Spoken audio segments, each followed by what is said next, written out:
friends, how are you? Good morning to all. So भाई साहब, आज हम बात करेंगे भैंस की। आप लोग सोच रहे होगे भैंस की बात क्यों कर रहे हैं। तो भाई मैं जानना चाहता हूँ किसके पास कौन सी भैंस है। क्या आपके घर में भी ऐसी भैंस है जिस भैंस के लिए आप फंसे हुए हो? अभी आप फिर सोचोगे ये अजीब बातें कर रहा है। तो अजीब बात नहीं कर रहा। आज मैं आपको एक छोटी सी स्टोरी सुनाता हूँ। स्टोरी भैंस के बारे में। तो क्या था कि तो एक बार एक गुरुजी और एक उनका चेला दोनों जंगल से जा रहे थे। रास्ते में बारिश आ गई। बारिश आई तो गुरुजी बोले कि भाई ऐसा है कि अभी हमें कहीं रुकना पड़ेगा। अब इतने जंगल में क्या मिलेगा। फिर भी उन्हें एक दूर कहीं बहुत बड़े मैदान में एक झोंपड़ी मिली। तो वो लोग वहाँ चले जाते हैं। वहाँ एक किसान होता है, उसके 2-3 बच्चे होते हैं, वाइफ होती है उसकी। तो वो लोग अपना उनको बताते हैं कि भाई ऐसे ऐसे हम बारिश में फंस गए हैं, तो हमें आज रात शरण यहाँ पे दे दीजिए। तो वो किसान बोलता है कि देखो गुरुजी, हम तो बहुत गरीब लोग हैं और जैसे जैसे अपना गुजारा कर रहे हैं, तो हम आपको ज़्यादा सेवा नहीं कर पाएंगे, लेकिन हाँ फिर भी हमसे जो बन पड़ेगा वो हम आपके लिए करेंगे। गुरुजी बोले कोई नहीं, हमें तो एक रात के लिए सर एक छत चाहिए जिससे कि हम बारिश से बच सकें। तो रात को बात होती है, गुरुजी के पास सब लोग बैठे होते हैं, थोड़ा ज्ञान की बातें होती हैं। तो गुरुजी वैसे पूछते हैं उससे, किसान से, कि भाई ये जो बाहर जो इतनी बड़ी मैंने देखा कि ये मैदान पड़ा हुआ है पूरा। तो बोला मैदान नहीं, ये बहुत बड़े एकड़ में ज़मीन है जो मेरी अपनी है, लेकिन ये बंजर ज़मीन है, इसमें कोई उगता नहीं है। तो गुरुजी बोले भाई जब उगता नहीं है तो फिर तुम अपना गुजारा कैसे करते हो?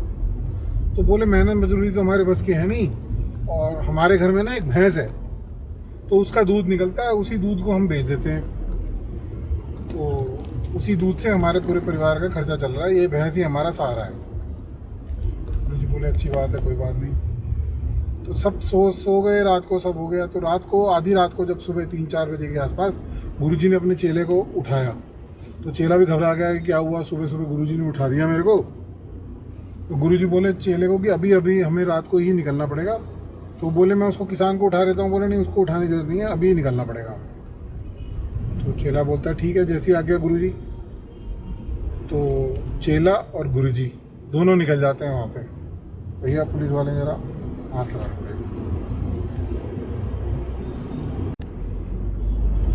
तो भाई लोग, चेला और गुरुजी दोनों निकल जाते हैं, और गुरुजी साथ में उसकी जो भैंस बंदी होती है उसको भी खोल लेते हैं। तो चेला कहता है गुरुजी ये तो चोरी है, ये आप क्या कर रहे हो, इसको क्यों लेके जा रहे हो? बोले नहीं, बस जो मैं कह रहा हूँ वो चलो। तो गुरुजी उसकी जो भैंस होती है उसको लेके चले जाते हैं और एक दूर पहाड़ पे लेके जाते हैं वो, और वहाँ से उस भैंस को नीचे फेंक देते हैं। तो चेले को बहुत गुस्सा आता है कि ये कैसा गुरु है मेरा, जिसने एक मतलब उस बेचारे की, गरीब आदमी की भैंस को मतलब नीचे फेंक दिया पहाड़ से, इसका क्या मतलब था? तो गुरुजी कहते हैं भाई तुम नहीं समझोगे। तो चेले को बहुत गुस्सा आता है। चेला कहता है कि नहीं गुरुजी, मैंने आपके साथ नहीं रहना, इस तरीके से मैं आपके साथ नहीं रह सकता, आप तो बड़े अजीब से गुरुजी हो, आपने तो जो है मतलब बहुत उसने बुरा भला गुरुजी को कहा, और गुरुजी को वहीं पे छोड़ के वो चला गया। अब क्या होता है, उसके 20 साल बाद वो चेला जो है एक बिजनेस शुरू कर देता है, क्योंकि उसका पूरा ध्यान हट जाता है अपने गुरुजी से, और ये सब चीज़ों से उसको लगता है कि सब बेकार है, मतलब कैसा गुरु था, मतलब उसे एक तरह से मान लीजिए कि हेट भर जाती है उसके अंदर। तो वो बिज़नेस करता है, बिज़नेस में बहुत कामयाब हो जाता है, बहुत बड़ा करोड़पति आदमी बन जाता है। तो 20 साल बाद उसको याद आता है कि यार वो हमने एक बंदे के साथ, जो किसान था, उसके साथ गलत किया था, बुरा किया था, तो मैं जाता हूँ और उस किसान की शायद देखता हूँ क्या हाल में है, तो मदद कर सकूँ अगर। तो वो उसी गाँव में वापस जाता है। वहाँ पर वो उस किसान का नाम लेता है, तो कोई कहता है कि यह तो इस नाम से कोई बंदा ही नहीं है जी, हमने तो कभी नहीं सुना इस नाम से कोई बंदा। तो उसको बड़ा हैरानी होती है, वो होता नहीं यहाँ पे था, ये ज़मीन थी। तो वो बंदा बोला कि भैया अगर बाग वाले जो आप सेठ जी बता रहे हो उसी से मिलवा दो मेरे को, मैं एक बार देख लेता हूँ। तो उन्होंने बताया कि यहाँ पे जाओ, आप जाओगे तो आपको वहाँ पे बाग मिलेंगे, वहीं पे वो सेठ जी रहते हैं। तो बोला ठीक है। तो वो पहुंच जाता है वहाँ पे, वो सेठ जी को पूछता है, सेठ जी वहाँ बैठे होते हैं, बहुत बड़े आदमी, और मतलब देख के ही अलग से दिखता है कि बंदा भाई बहुत बड़ा सेठ होगा, तो उससे मिलता है, वो उससे नाम पूछता है, ऐसे ऐसे भाई 20 साल पहले मैं यहाँ आया था और इस नाम से एक बंदा था, उसके इतने बच्चे थे। तो वो बोलता है कि आप उसे कैसे जानते हो, तो उसने बताया कि मैं ऐसे ऐसे उस समय आया था और उनके घर पे रहा था रात को। तो वो बोला वो मैं ही हूँ। और तो बोला नहीं तुम तो नहीं लग रहे मेरे को। नहीं, बोला वो मैं ही हूँ जो गरीब आदमी था और आज ये सब बाग वाग सब मेरे हैं और मैं ये सब कुछ आपके गुरुजी की बदौलत बना हूँ। मुझे अच्छी तरह याद है आप लोग मेरी भैंस चुरा के ले गए थे और उसके बाद हम मतलब हमारी भूखे मरने वाली स्थिति हो गई थी, हमारे पास पैसे नहीं थे, खाने के लिए नहीं था, कुछ नहीं था, कैसे बच्चों का पेट पालें। तो उस स्थिति में फिर मेरे पास ये ज़मीन ही बची हुई थी, तो मैंने इस ज़मीन को अपने हाथ से जोता। मेरे पास कोई भैंस नहीं थी जोतने के लिए, बहुत मेहनत की, हम सब ने मिल के जोता इसको, कहीं से बीज उधार मांग के लाए, वो डाले। उसके बाद जो फसल हुई वो इतनी अच्छी हुई, बारिश आ गई यहाँ पे तो फसल इतनी अच्छी हुई और उसके बाद मैंने मुड़ के नहीं देखा और मैंने उसके बाद खूब ज़मीनें खरीदी, खूब पैसा कमाया और आज मैं इस स्थिति में हूँ कि मैं लोगों की मदद कर सकता हूँ। तो ये सब तुम्हारे गुरुजी के चक्कर में ही हुआ है। गुरुजी ने ही मेरे को, अगर वो मेरी भैंस ना लेके जाते तो मैं पूरी ज़िंदगी उस भैंस के दूध की कमाई की उसमें बैठा रहता। तो मुझे तो खुद वो गुरुजी से मिलवा दो एक बार, तो मैं उनको खुद धन्यवाद देना चाहता हूँ। तो चेले को भी थोड़ी आत्मग्लानि हुई कि भैया ये तो मैंने क्या कर दिया, मैं तो गुरुजी को गालियाँ दे रहा था, मैं उनको तंग ये बोल रहा था, ऐसा समझता था और गुरुजी तो इनडायरेक्टली इसकी बधाई कर रहे थे। तो वही स्थिति हमारे साथ है कि हमारे साथ भी कई बार ऐसा होता है कि हम एक चीज़ के साथ ही जुड़े रहते हैं, हमें पता ही नहीं होता। हम ये कहते रहते हैं कि हम परेशान हैं, लेकिन हम परेशान क्यों हैं इसका कारण नहीं ढूंढते और या हम ढूंढना नहीं चाहते। हम अपने लाइफस्टाइल को एक ही मतलब स्मूथली बना के सेट कर देते हैं कि बस हमारा लाइफस्टाइल यही है, हमने सुबह जाना है, टिफ़िन लेके जाना है, नौकरी करनी है, खाना खाना है, वहाँ पे जॉब करनी है, 5 बजे छुट्टी हो जाती है, बस इतना ही है। हम ये नहीं कर सकते, हम वो नहीं कर सकते, हम अच्छे कपड़े नहीं पहन सकते क्योंकि हमारी सैलरी कम है, हम अच्छे कपड़े नहीं पहन सकते, हमारी कमाई कम है, हमारा बिजनेस नहीं है, हम ये नहीं है वो नहीं है। तो ऐसा नहीं है। तो भैया ज्ञान लो इन चीज़ों से और आगे बढ़ो, बहुत ज़रूरी है। Be positive.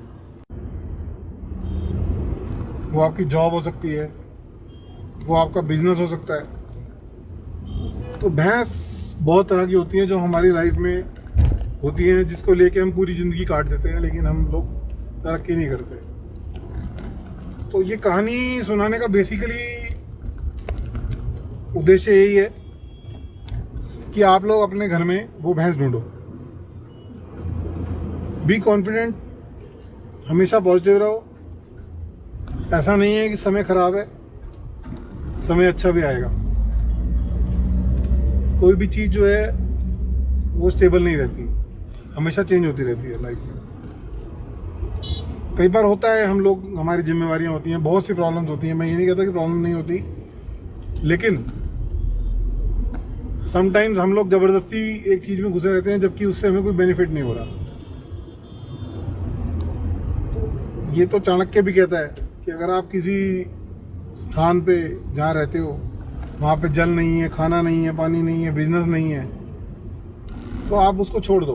अननेसेसरली आप उसमें घसीट रहे हो, अपनी लाइफ स्पॉइल कर रहे हो। और ऐसा नहीं है कि आप लोग चेंज नहीं कर सकते, कोई भी चीज़ आप घर से सीख के नहीं आए थे, हर चीज़ आपने सीखी थी।